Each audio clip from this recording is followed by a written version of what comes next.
Starting with a spoiler warning for Promise of Blood, this is going to be a deep dive into the characters, so you'll want to have read this before watching this video. You've been warned. One of the things I loved about this book were the characters. Starts right off with Adamat walking in, seeing the destruction that has happened. I thought Adamat was going to be the main character because it started with him. He's still one of them. I still liked him. But I will start this deep dive with Tamis, the dog dad. Tamis has reshaped his entire country. The government structure. He's also changed which magic users get to have more power and notoriety, because before it was the royal cabal, the sorcerers, the privileged. But because of the coup and killing those privileged, the power has shifted a bit to the Powder Mages. The Age of Kings is dead, and I have killed it. Now, do we believe his motives here? He uses the excuse of hungry people. The common people should not be squashed. They matter too. I am going to say that I believe that he really does feel that, but I do not believe that that was his main reasoning. What was his wife's name? I don't remember his wife's name. Is this because of your wife? Oh boy, I'm so glad I opened up to this page. The Diocel asks Tamis, is this because of your wife? And in his mind, he thinks yes. But what he says out loud is, no. He wants us to believe that he did this because Manouch was ruining the nation.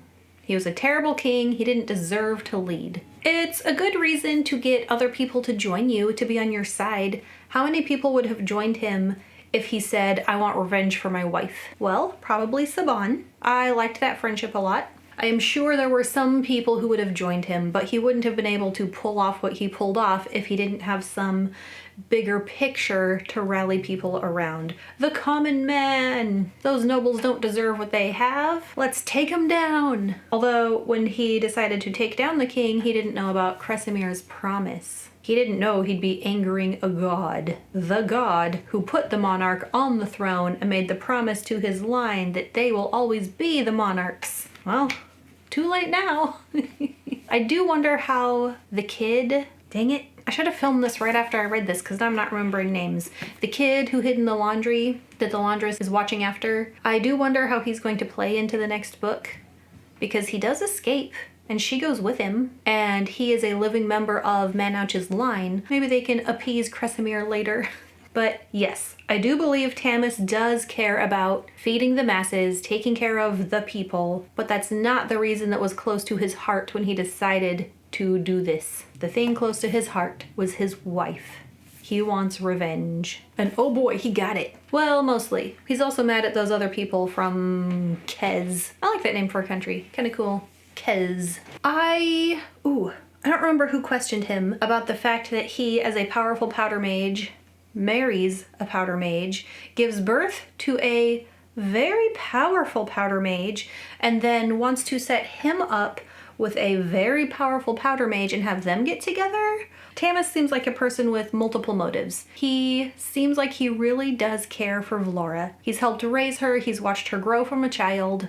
I am sure his feelings for her are pure. I'm sure he wants his son to be happy, and to have Vlora and Taniel be together and have a relationship would probably make his heart happy. But also, if they had children who just happened to be super powerful powder mages, he's not going to be mad about it. And if that's in the back of his mind, does that make him wanting them, Vlora and Taniel, to get together worse? Does that make his motives unpure if he had a secondary motive? Or when he denies it altogether, is that really how he feels? It's hard to tell. I think he had the best interests of Vlora and Taniel at heart and would have been okay with a little powerful powder mage grandbaby. How cute is it that he loves his dogs? You know, you introduce dogs and then you immediately have to be scared about the dogs whenever you read a fantasy book, especially a bloody one. I didn't cry when the first dog died. I might be lying. I might have.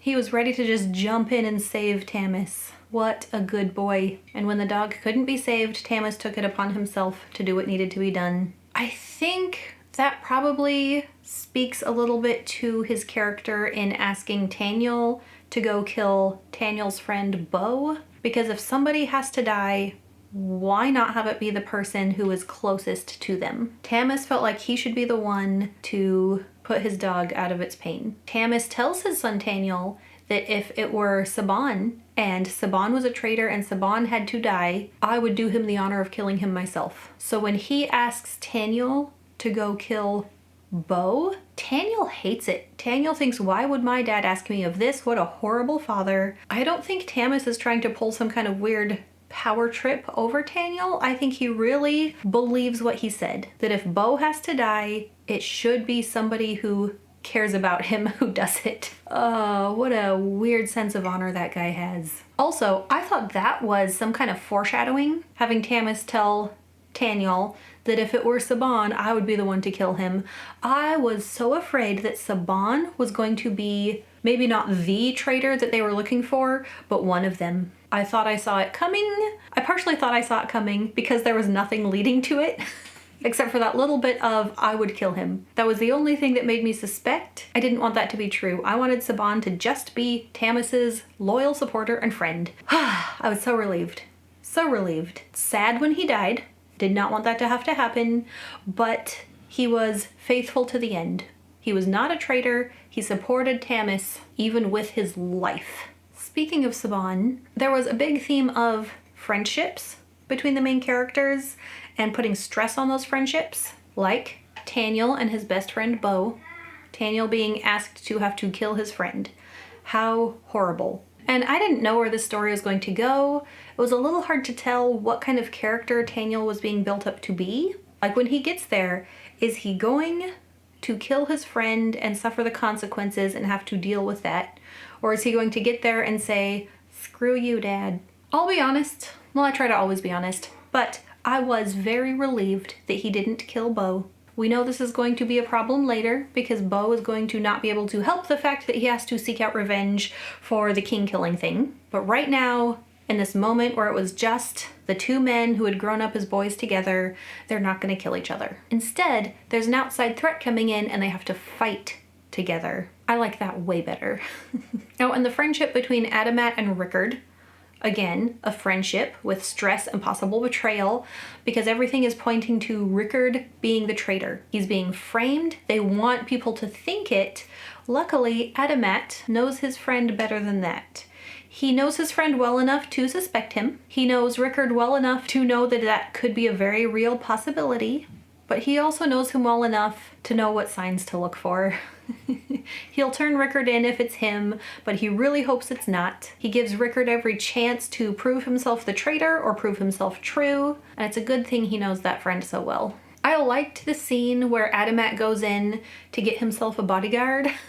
Just a little character building moment. He could have just called in this old friend, or however they knew each other, I don't remember, Smith. He could have just asked him to be his bodyguard, but instead it shows him going into the fighting match, yelling along with the rest of the crowd, yeah! He puts his money on him because he knows. He still believes his friend, even though he's getting older, he still knows that his friend can win. And it's just this little glimpse into the kind of person he and Smith are. I don't know, little character building things like that. It had no impact on the plot. Adamat didn't have to go watch the fight. All it did was maybe show how brutal Smith is, which is good. That's what you want in a bodyguard. And the same kind of thing with Olam. Olam, we were set up to like and trust from the very beginning. When soldiers are coming in to look for all the rest of the noble children, when Nyla is about to be taken advantage of and Olam comes in, he's just like, no, this isn't happening. You want me to mark your face on the other side like she did? Yeah, what an honorable guy. I like him. He stands up for the weaker people. And then he's not much of a main character, but by the time he's in place with Tamis, as a female reader, the fact that he defended the woman, I was like, oh yeah, I kind of like him. I like him already. And so when he's a little rebellious, overly honest, whatever, to Tamis, I don't know, it just shows his personality. Didn't make me like him any less. And I liked how Tamis respected him anyway. This is a good guy. He's on Tamis's side. We can trust him. And I love how Olam is like all into defending Tamis. Let me go with some people and I'll find your traitor. And how he and the dog saved Tamis from being kidnapped. I loved that. Olam is gonna come rescue him. And he follows through and he does. And then when Tamis is like, how did you find me? And the dog comes in, Great scene, wonderful, loved it. So let's talk about Taniel's love life a little bit. It's a little complicated. He was engaged. By the time we meet him, that engagement is already broken for good reason. And I basically agree with Taniel here. Even though someone else was paid to try to seduce Vlora, Vlora still made her own choices. She didn't have to give in to the seduction. It wasn't just the guy's fault. And Taniel can kind of come to the realization that he was just marrying her because it was expected. He does like her, they've been friends all their lives, but really being in love and wanting her to be the person for him, for his future, he's not sure that's what their relationship really was. I was kind of sad Vlora wasn't more of a main character. I felt like she was just kind of thrown in for no good reason. Like, what was the point? A little bit. She was just like an extra. I would have liked to see more tension between the two of them, maybe some more interaction between Vlora and Taniel. Maybe seeing them have to still work together and be professional even though there was so much stress on their relationship. I don't know. More could have been done with that. Maybe more will be done in the next book. Maybe more will happen with that after he's started a different type of relationship with Capole, which that was kind of weird. He thought she was much younger, 14, 15, and so he was not even looking at her like that. He was keeping his distance. Their friend, their comrades, he respects her abilities, but he's not thinking of her as a woman. And then he finds out how old she is. And I thought that was a little weird. Oh, she's old enough for me to, I don't know. I don't even know what he's thinking. He's just surprised at this point. But I could definitely see something happening between them in the next book. He will kind of have to redefine what his relationship with her is. Because before, when he thought she was just a kid, he'll just keep his respectful distance. Now, who knows? She obviously cares for him. Whether she's in love with him or not, I don't know. But she protects him with her magic. She hates that he's addicted to his powder. She is definitely on his side and his partner going forward. I wonder what kind of person he would be if he weren't in the military and if he could focus more on his art. I love that that's his thing. He carries around that sketchbook and draws the people that have an impact on his life. What if he had time to just focus on art and become a famous artist? Can't really do that when you're a soldier and you're at war with another country. And interestingly, because of how black powder puts a powder mage into a powder trance to where they can see things from farther away in more detail, I'm just thinking about how being in a powder trance could affect an artist's artistry. I don't know. I could totally see it being a thing. I want Taniel to not rely on his powder for things besides fighting. For the war effort to be over and him to be able to run away and settle down with Capole or something. I don't know.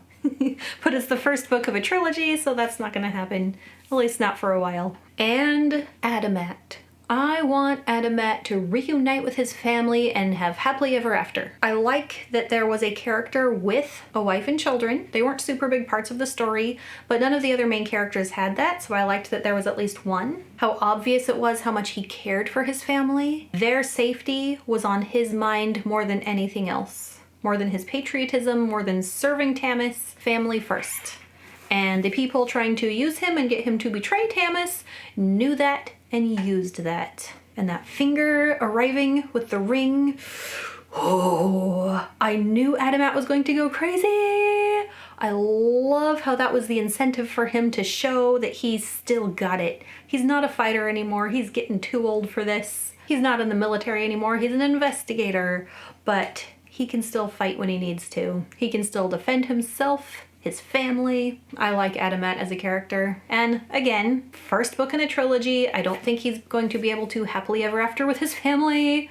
Not yet, but I hope for the best for him.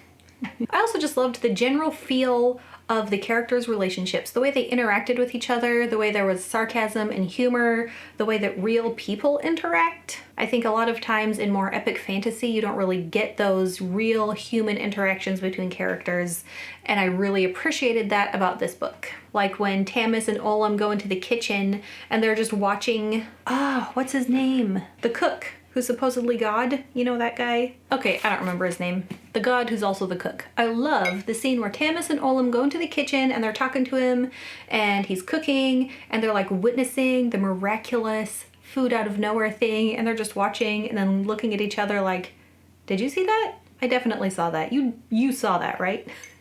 Just those little things like that, adding depth to character. Loved it. Let me know what you loved about these characters or maybe what annoyed you about them, and I'll see you back for more videos.